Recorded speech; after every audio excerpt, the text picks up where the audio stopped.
যারা এখনো মনে করে যে শেখ হাসিনা ফিরবে, আওয়ামী লীগ ফিরবে, তারা আবার কোনো না কোনো ফর্মে সেই ৭৫ পরবর্তী পুনর্বাসনের জায়গা থেকে নতুন করে দলকে দাঁড় করাবে, তারা আসলে বোকার স্বর্গে বাস করছে।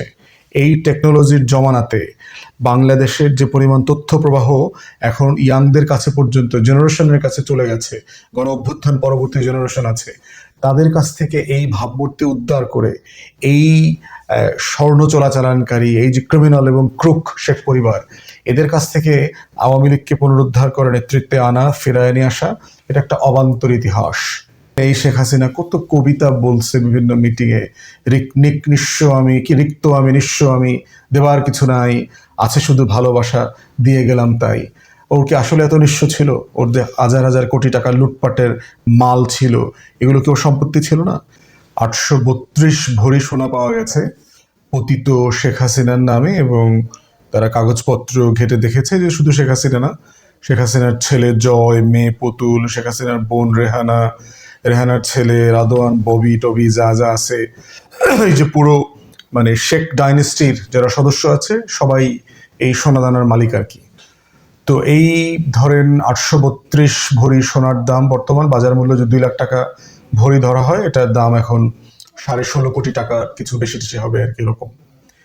এইটা গুরুত্বপূর্ণ বিষয় না, গুরুত্বপূর্ণ বিষয় হচ্ছে যে বিএনপি জামাতের যে জোট সরকার ছিল, এই জোট সরকারকে আন্ডারমাইন করবার জন্য যে বাংলাদেশের এই যে আওয়ামী গণমাধ্যম, আওয়ামী বুদ্ধিজীবী, আওয়ামী সাংবাদিক, আওয়ামী লেখক, আওয়ামী টকশো গেস্ট, এই পুরো আওয়ামী চক্র দেখবেন যে বিষয়টাকে সবচেয়ে বেশি হাইলাইট করেছে, সেটা হচ্ছে বিএনপির সময় বাংলাদেশ দুর্নীতিতে 5 বার চ্যাম্পিয়ন হয়েছে।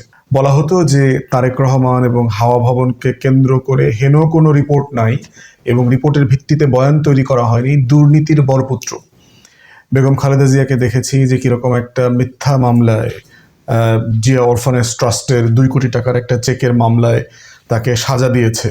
পুরো যে ন্যারেটিভ বিল্ড আপ করেছে, এটার কেন্দ্রে ছিল হচ্ছে দুর্নীতি এবং জিয়া পরিবার এবং বিএনপির সেন্ট্রাল টপ লিডারশিপ।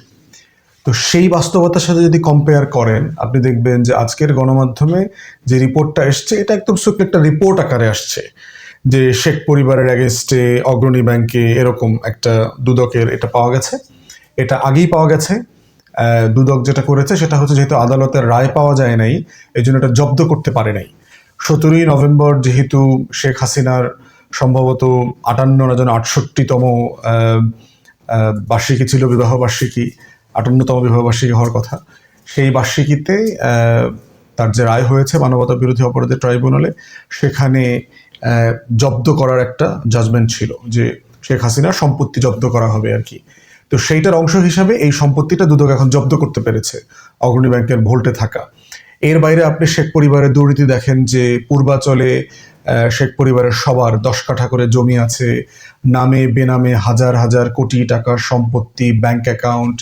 এর আগে জয়ের, পুতুলের, রেহানার, হাবিজাবি এদের ব্যাংক অ্যাকাউন্ট জব্দ করা হয়েছে।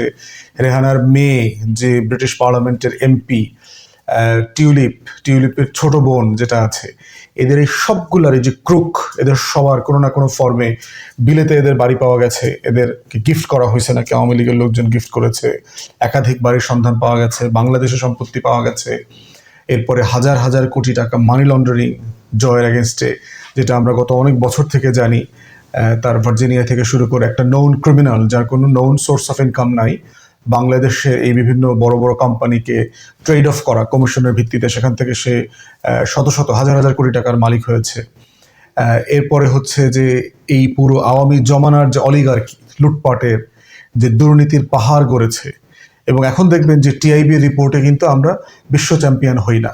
এখানে দুদক যে পরিমাণ ইনভেস্টিগেশন করছে এই শেখ পরিবারের অ্যাগেনস্টে, তার ব্যাপারে দেখবেন যে গণমাধ্যমে সেই পরিমাণে টকশো করা, আলোচনা হওয়া, ন্যারেটিভ বিল্ড আপ করা, যে হাসিনাই এবং হাসিনার ছেলেমেয়েরা বংশধর, শেখ পরিবার যে একটা অভিশপ্ত বংশধর, সেই পলাশির প্রান্তরে যারা যারা সিরাজউদ্দৌলার বিরুদ্ধে অলিগার্ক হিসাবে কাজ করেছে, সেই জগৎ শেঠ, উমিচাঁদ, রায়দুল্লভ, কৃষ্ণপদ চৌধুরীর মতো এই যে ক্রিমিনাল ব্যাংকার্স, যারা ফাইন্যান্সিয়ার ছিল, যারা তখনকার এই নবাবী শাসনের পতনের জন্য ব্রিটিশদের হয়ে কাজ করেছে, ঠিক একইভাবে দেখেন এই বাংলার সময়টাতে, এই 16 বছরে এই বাংলাতে নতুন করে জগৎ শেঠ, অমিচাঁদ, রায়দুল্লভদের জন্ম হয়েছে, যারা আমাদের দেশের মানুষের টাকায়, গরিবের টাকায়, এসালমের মতো ক্রিমিনাল ক্রুকদেরকে দিয়ে, বসুন্ধরা, বেক্সিমকো এই টাইপের ক্রিমিনাল ক্রুকদেরকে দিয়ে দিল্লির পারপাস সার্ভ করেছে।